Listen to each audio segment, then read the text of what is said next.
Today, our topic will be getting the focus right with customer segmentation. My name is Antti Suvanto, and then I have also... Hey, my name is Arto Kiiskinen. Great to be here. And today we are discussing the importance of customer segmentation, how it will help you and your company getting priorities right in product development, as well how it will help you to make your products easier to buy, easier to market. And as said earlier, we have Arto Kiiskinen here. Could you introduce yourself first? Okay, yeah, thanks, Antti. My background is I'm an Agile coach. I have been doing Agile development, now coaching for 6 years, and then before that 15 years Agile development projects, being product owner. I focus on product ownership, so I mostly work with teams, product owners, scrum masters, and occasionally also agile transformation for organizations. So Antti is more focused towards the product leadership, product managers. So I'm a bit closer to the team, and that's kind of why I guess we are here to give like a complete picture of the segmentation and how it impacts priorities. Okay, thank you, Arto. So my name is Antti Suvanto. My background is in product management, so that's the area I have worked most of my career. However, it's overlapping very much with the agile practices and service management and any other issues as well. The last 10 years I have been working as a consultant, helping companies to improve their product management capabilities. Let's start from the basics. So what is segmentation? And I think this illustration is quite good in a way that when we are making products, of course, we target those to kind of markets, not for individual customers, so that we always concentrate on a group of customers. And the challenges we might have is that the market looks like this, so that there are plenty of different types of customers having different types of needs, different types of buying preferences, and in many ways different kind of their environment, different geographical areas. They speak different languages. And if we just talk about the market, then it's very hard to focus anything, as there is a risk that we try to please everyone, every single customer within the market. And in the end of the day, our product is kind of not enough for any of these customers. So challenges of approaching the market with kind of taking it as a whole doesn't take into the account that the needs of the customers vary. There are multiple user roles with many, especially B2B products. Also, on the marketing perspective, one message does not resonate with all, as the target group has different needs, different ways of purchasing your products. It's very hard to formulate your message so that it would resonate for all of the customers. And being the best option for everyone is expensive, and in practice we have found out that it's impossible to resource. The product will never be completed and ready for market if we are targeting it for the very wide audience or number of different types of customers. And also on the pricing perspective, the customers will value your product differently. So if you don't think about the customers in a smaller subgroups like these segments, also the pricing will be rather challenging. If I may, the point here being best option for everyone is expensive and impossible to resource. I mean, even in the current competitive environment, being the second best option for everyone, not possible. Being the third best option for everyone, not possible.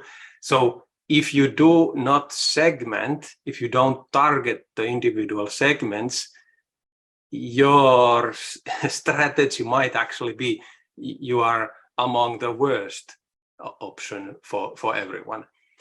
And then, it's not possible to be the best if you do not target a segment. Or what do you think, Antti? Yeah, exactly.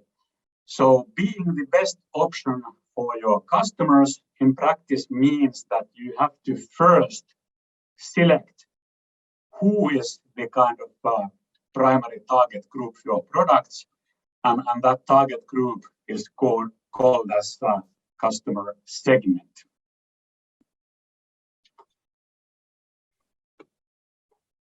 So kind of approaching the whole market as one entity and trying to develop the products, trying to market and sell the products.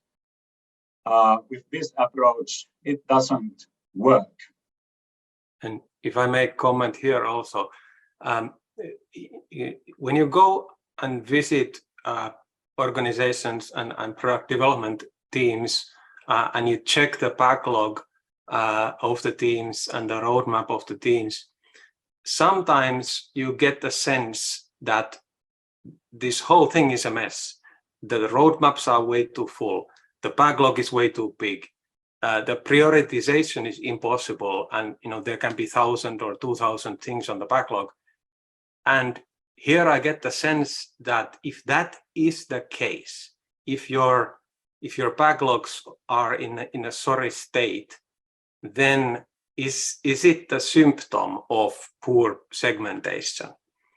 Because segmentation helps priority setting helps managing the backlog. So I'm maybe a little bit challenging the listener here, is that if you have a messy too big backlog or a unmanaged roadmap, then maybe there is something that you need to do on segmentation side. Yeah, exactly. So by segmenting the market to kind of subgroups with common interests and behavior. So we saw the picture with many of these characters. And now what we have done is that we have picked up the kind of customers who present similar type of customer with similar needs or buying preferences. Could be people in the same geographical area. But the idea here is that we group the customers to different segments, and now we have a good tool of getting the priorities right. So on product development perspective, I think, Arto, you captured the idea already earlier, but how would you see that when defining the backlog and putting it to the priorities, how do you see that these segments could be utilized there? Well, one story, in practice, I saw this done not so well a few years ago, visiting a customer that had the initial segment pretty well defined, but then when we asked the question, what's next? What is the next major version of the product? What kind of customer segments are they going to serve? Then the response from the product management was that the next major version will target these 10 different customer segments. Mind blown. I mean, that doesn't help anything. You need to put, as soon as you've identified, after you've identified these segments, as you know, we'll see in the follow-up slides, you need to put them into order, sequential order. Then that will help you prioritize the work, prioritize the roadmap, prioritize the backlog, and also find out, you know, what do you don't know, what the kind of, you know, studies or prototypes or interactions with these customer groups you need to have in order to learn more. And so the point I'm trying to make here is you need to put them into an order, and that will help you prioritize. And then the question, and I know we talked about this earlier, and this is, there is multiple different ways how you can put those things in order. I mean, they can be based on market size, they can be based on you know, ease of entry, they can be based on how well your current product fits the needs. I mean, how, you know, segment D might be not able to achieve until a couple of years. So you need to sort of work your way towards it, even though it might be very lucrative.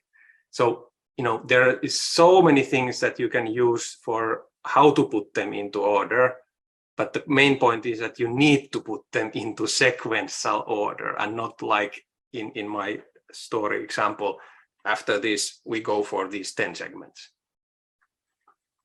Yeah, exactly. And the same thing applies for the kind of go-to-market activities or marketing and sales activities.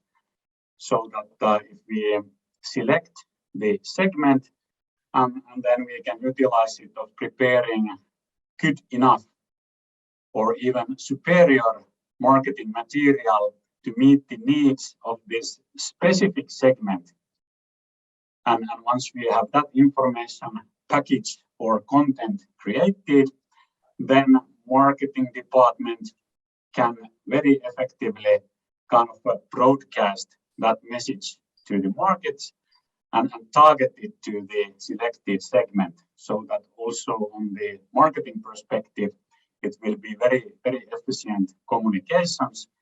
And on behalf of the customer perspective, they will hear our message from several sources multiple times, which increases the likelihood that the customer will actually buy. If we would be spreading our marketing for too many customer segments, maybe our message is not resonating with any of those.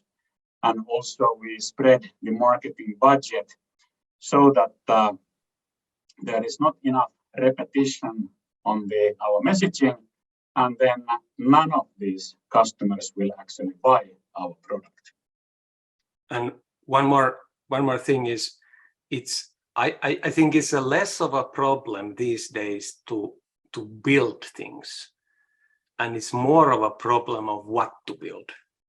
And I feel that most of the problem of what to build is to understand these customer groups.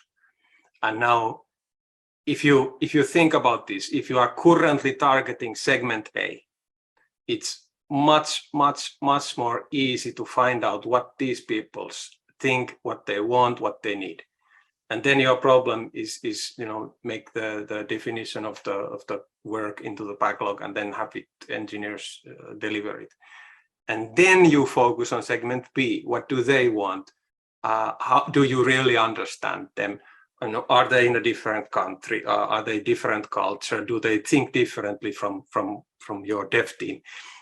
So, you know, this sequential approach makes it easier to understand the needs. If you would try to do this all at once, you would end up delivering a product that nobody loves. Yes, couldn't agree more. So segmentation, short summary here. The need for segmenting means that we need to find things which are common for a certain group of customers.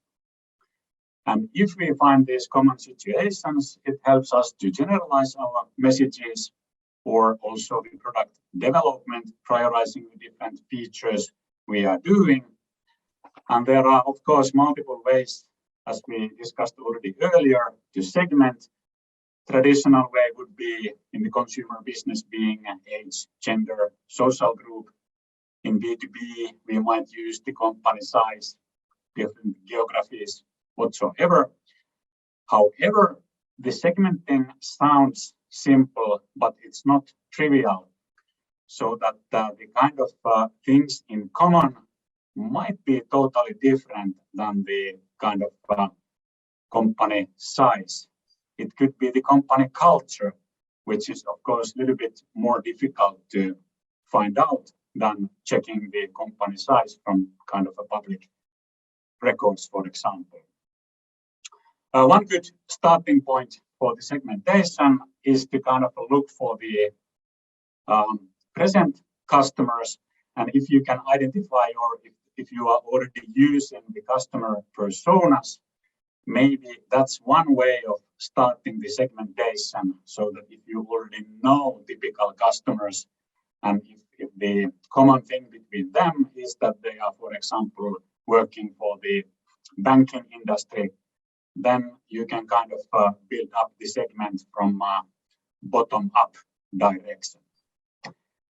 One question, Antti, about the personas, because I do see personas being used in development, in dev teams, but I rarely see personas being done per segment. So they are more or less maybe done from the user point of view, who is using the product.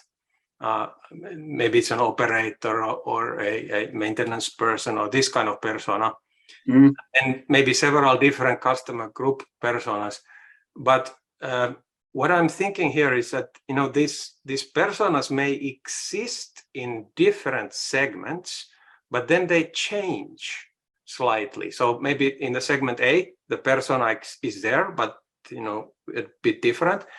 Moving to segment B, taking it from the last slide, maybe the persona changes. So how would you approach this? I mean, does it need to be like a continuous thing that you kind of keep updating it, or do you make separate personas for these different segments? What would you, let's say, like recommend?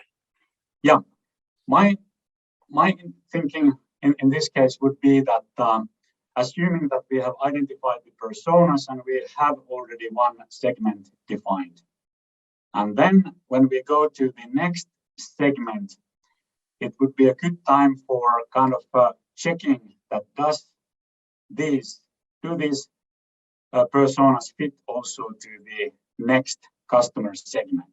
In some cases, it would be, for example, so that the user personas we are actually making the products or planning the products for, it could be so that the roles are pretty similar in different industries.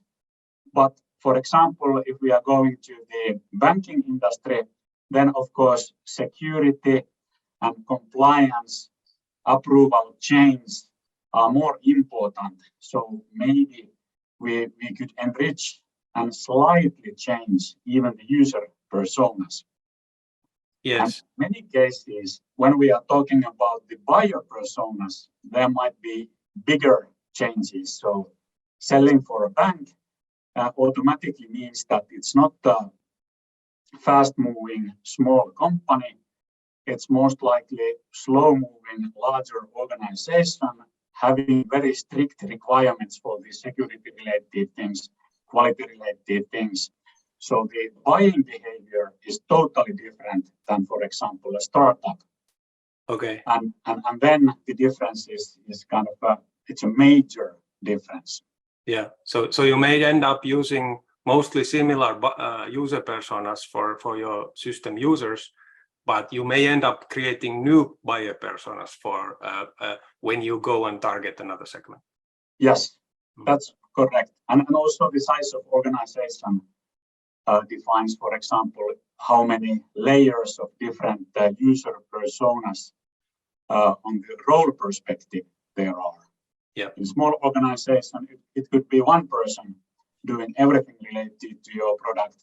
In large organization, there are kind of persons who are only using it. The admins are different persons and things like that. It's a question of the size of the company, as an example. Yeah. Why segmentation is important? So I think we discussed this already. So it helps ourselves and also the organization we are working in to understand that who actually are our customers. Typically here we are talking about that in B2B especially, that what kind of companies are our customers and what they are wanting to achieve. Also, when we do this segmentation, it saves a lot of effort when we are preparing, for example, technical and marketing material, as we do only one material against specific customer segment. When we approach the next segment, we do some modifications there. It might be changed, but we can typically reuse the documentation we have, and that's it. We are not going to do technical documentation or whatsoever for individual customers or for very big number of different types of customers having different needs. When we do this segmentation right and we understand the customers well, then of course our messaging related to the marketing messages or whatsoever communication we are doing, we can kind of personalize it so that it really resonates with the target customers within selected segments. So it will be much more efficient, and we are talking about kind of things, the jobs to be done by the customer and what's in the customer's mind, not talking about things which are not relevant for the specific customer group. And what we already touched, it helps in the prioritization of the development. How to segment? I will show 3 different ways of doing the segmenting, and these are kind of examples. But let's run through a couple of ways of doing this. So demographic, firmographic, who is a very common way of segmenting the market. So in this example, the branch or the kind of industry domain is one factor here, and then the size of the company. So very good way of kind of estimating the market size, but on the other hand, and it's easy to make, kind of Googling and checking from different open resources, you can find this information. But the challenge here is that this doesn't actually give any information that what are the specific needs of these segments. We might not know that if those differ. So it's you cannot use this as a help for marketing or sales activities, and also the guidance for the development. This doesn't create that much value add, as the customer needs are not listed here. And one additional weak point here is that this is very common way and kind of a starting point for segmentation. So everybody is using this, so it's very hard to create any kind of a competitive advantage if we would be using this method. But second option here is to kind of map the needs and problems to the different customer segments. And this is very powerful tool as we can really kind of analyze why the what kind of customer segments are interested in certain reasons to buy. Reason to buy may mean kind of a product feature or even an own complete product, but to kind of analyze that how much interest or how important, how concrete need and problem there is in different customer segments against the kind of a product features or your product.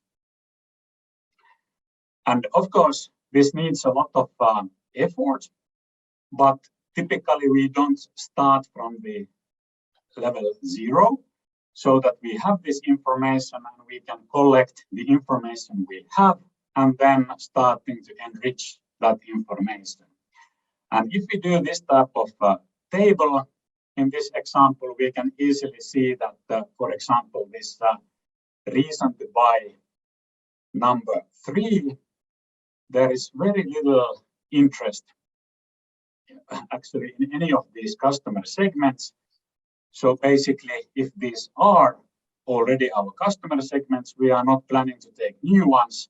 It's a very clear message that this needs to be taken away from our product, or at least we will not develop anything further what comes to this reason to buy number 3. On the sales and marketing perspective, we can also read this table in different direction. So if we take this vertical approach and then we select one of these segments, and from this table we can see that which reasons to buy are extremely important for this specific segment. So it's very valuable information. Should I have a meeting with a customer coming from customer segment number 2, of course, I should be talking a lot about the need and problem related to the reason to buy number 2, and then coming to our solution that we have the best solution for that problem. And as I know already previously that this is the burning problem to solve for that customer, most likely my discussion will be very fruitful. I will be concentrating on the points which really are important for that customer. So it helps me in the sales work. I really like this one because, well, basically what I see here is reason to buy, reason to buy, reason to buy. There are problems, there are needs. This is exactly what we should have in the product backlog. Product backlog should be a list of problems for the team to solve. And you know, you can make the case that these could also be product features. I really love the need problem there. And then, I mean, I'm already thinking to have maybe an epic level view of the product backlog, and then having the draft customer segments or the potential customer segments on the horizontal part of this spreadsheet. And just even this exercise, which is something that the dev team and the product owner and the product management could do, is what do we currently understand? Where are the buzz? Where are the green ones related to our backlog? And I see this as a direct tool to assist prioritization of the backlog. In addition to prioritization of the segments as well. So that is not to say that customer segment S4 might be very lucrative, but there might be lower down in the backlog some like hygienic features we need to add before we can go there. So you might not end up with the direct order, but I think this is a really cool view and a tool that should be in wider use. Yes, exactly.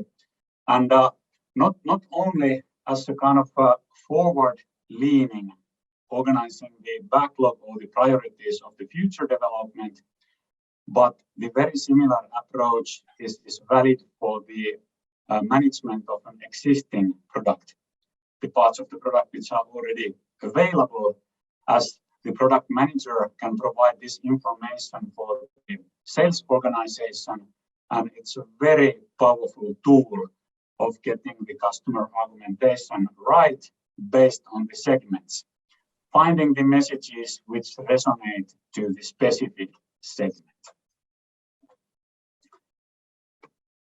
Okay, third way of doing customer segmentation is kind of a behavior-based way, used very much on the B2C type of businesses.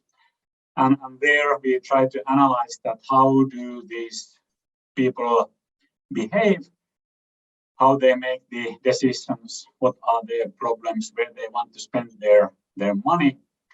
And this is something that typically requires quite a lot of work and performing extensive surveys. I'm not going to the details of this one, but trying to find from the large group of consumers the ones we can serve the best, and not trying to sell the same product for all types of consumers.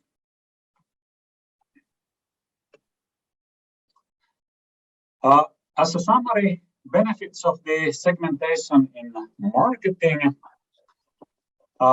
it defines the customer on the very high level, so that we can have a common understanding that who are our customers, what are the customer segments we are really focusing on. It helps to identify the most important buyer personas. So marketing and product marketing is, of course, mainly done for the buyers, but it could also be vice versa, so that you can start segmentation from the buyer personas, as we discussed already earlier. And with this information, we can personalize our value propositions for specific segments and the most important buyer personas inside that specific segments. And then we can have resonating, reusable material, which can be then multiplied and broadcasted for the target markets by the marketing department. Also, this connects to the channel selection, what kind of sales model we have. And selection there is much easier if we know that who are the customers and what's their preferred way of buying. And of course, if we have the priority for different customer segments, that order of priority, of course, is similar priority that we need to use on the marketing activities, so that we have a common shared understanding in which order we select these target segments. Okay, how about product development? So we already touched this a little bit, that the segments and putting the segments in sequential order is sort of a necessity for then the development to understand in what order should we build features into the product, and what features to build and how they should work. So yeah, I have here a few slides on things that are involved or related to customer segments. So let's take the first one, which is user story map. This is a tool that I would like to be in wider use. User story mapping is a visual way of laying out the product features. Story map has a horizontal sort of framework or skeleton up top. These are the sort of high level large features or epics, and then you break break them down vertically into user stories. These user stories then become your backlog items. So typically a story map is useful, especially when you are starting something new, when you're developing a new product or a new big large feature into a current product. Then that's a point of time when you should consider making a story map. So here, the point here is that when you vertically break down the large features into smaller stories, then you can easily compare, is this one more important or is this one more important? It's, making one-on-one comparisons allow you to put these things into vertical order. And then what you do is you slice the story map horizontally. Initial release is going to have nothing in the enter data, nothing in the submit, but it's going to have a blank invoice and a PDF attachment. That's the initial release. The second release is going to only add creating a new invoice from copying from existing. And then the third release is going to have scan receipts in it. And then this one now starts tie into customer segmentation, because once you understand that, okay, our target is the segment A that we talked about earlier. Initial release, second release, both of them is going to go for segment A. Now, to actually start to talk to segment B, we are going to need third release, fourth release. So most likely, the story map is something that you need to use in addition to segments. And then when you prioritize vertically, you need to have this understanding of, this is what we are targeting now, the segment A, segment B next. That's what you kind of use then to put this into priority order. The tool itself, the story map, is a visual tool. You probably end up then transferring these into a Jira or some other more sort of backlog management tool. And yeah, but so that's something that needs to sort of work together with the segmentation. Next slide, please. Yes.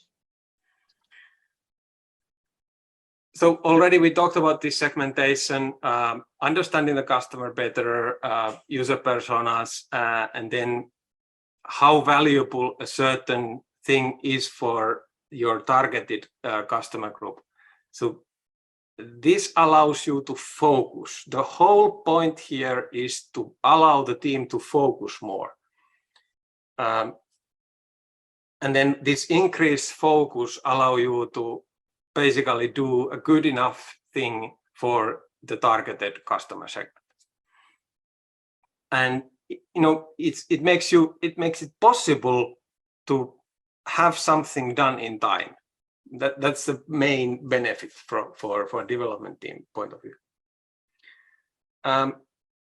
Next, I put in some thoughts in the next slide on how do you actually, in practice, is the segment visible in your backlog management tool? And often it is not. So if you think about your backlog should not have hundreds and hundreds and hundreds of items in it. Good backlog is 100 to 200 items long, and calendar time depends on your environment and industry, but maybe from a couple of months to maybe 6 months of work in your backlog is still kind of fine. Now, if you think about it, is your segment going to change within the next few months? Probably not. So my claim is that when stuff is on your backlog, if you are managing your backlog well and you keep it small enough, then it's probably going to mainly target one single segment. So you don't really need a label for backlog items. Where you do need to have some sort of label for your targeted segment is on the roadmap, because the roadmap is typically 1 to 3 years maybe. So definitely in that long time, you are going to target segments A, B, C, and so on. So you need to label your stuff on the roadmap. And whenever stuff on the roadmap, in this example picture here, 2023, we're still working on a segment A stuff. When that stuff moves into the backlog, then you split it into individual stories. It's still targeting the same segment. So the sort of segment understanding is on the roadmap level. And when we think about this, what is the Agile terminology used for this sort of individual intermediate targets? Then in the past, I used a term called release vision in terms of product vision, release vision being a kind of a stepping stone toward the bigger product vision. The Agile or Scrum term is product goal. So you have intermediate product goals that set milestones, kind of milestones for your Agile development team activities. So here my claim again is your product goal needs to be tied to segmentation. So there is, I see very, very clear connection. So maybe that's a takeaway for you guys is you need to have a product vision, you need to have product goals, and your product goals need to tie into segmentation. And then you use that information to choose things to go to the backlog, but the backlog itself doesn't often anymore reflect the segmentation that much. Any ideas, Antti, or comments for yeah, this? one idea came into my mind that if those kind of larger epics or items on the roadmaps are labeled, there might be epics which actually serve multiple customer segments, which in practice means that the priority is automatically higher. Yes. Something which touches only one single customer segment. And also, if the situation on the market changes, we might get additional resources, or maybe we have plenty of do, and if we need to take something away from the roadmap, then kind of analyzing that what's the importance of the customer segment and taking away the least important for ourselves in order to have more capacity for the important segments. It's rather easy then to terminate or at least put on hold those epics which are labeled to those kind of not active customer segments. So it's a very powerful tool of prioritizing activities. That's a good thing that you brought that up, because it leads me to one thing that I forgot earlier. If you think about the backlog, the product owner is a role to manage the backlog. And one thing that product owners do is they try to keep the backlog manageable size. And obviously, the size is controlled by how fast team can implement stuff from the backlog. So it's output controlled input, okay? But when things are on a roadmap level, they are much more unclear. You don't really know the details of 2024 item A or item B. You have no idea on making an effort estimate accurately. It can be 10 or it can be 100. Now, that usually leads into a situation where the roadmap has more stuff in it than that can be accepted into the backlog that can be actually done. So it's sort of stuff's done. And exactly, Antti, as you said, most often we have to postpone, put on hold, or reject things that are on the roadmap. And the commitment level for the roadmap things is not as high as when it is very close to being implemented. So segmentation is a tool that helps you do it. And one more thing is, we had this one slide where we had the problem versus the customer segment buzz and that sort of matrix. It needs to be used here. exactly for the purpose of, okay, Epic 2 is for 3 customer segments, A, B, C. No, yes, let's do it now, and so on. So, yeah, I think we need to move on. I had one more thing in the next slide, and this is that the segments, the product segments, would preferably yield a pilot customer contact for the dev team. The product owner and the dev team always benefit if they have the more direct contact they have to users of the target customer. So this needs to be a conscious plan. So don't isolate the dev team and the product owner away from the customers. Give them the necessary access to get direct feedback. It will make your product better, faster. But this might require planning. So who is a good pilot customer for the dev team for the next 6 months? Who is a good customer for the next 12 months? And then does that customer commit to communicating directly with the dev team? So, finding the correct pilot customer, finding the person at the customer, building the relationships takes time. It's not like snap of the fingers thing. So another thing for maybe the product manager to plan in order to have better interaction from the dev team to the pilot customer. Yeah. Okay, it's time to sum up the webinar. So as a summary here, so understanding better who are your customers, very important factor in any kind of business, especially in the product business. It helps to synchronize the work of various internal stakeholders. So meaning that the segmentation is important not only on the marketing and sales perspective, but very important on the product development and selecting the right initiatives for the future. By having tight focus on the customer segments, it actually increases the customer satisfaction because you are focusing on the needs on a specific group, not just anybody who could use your product. It will help in scaling the marketing activities and with resonating messages.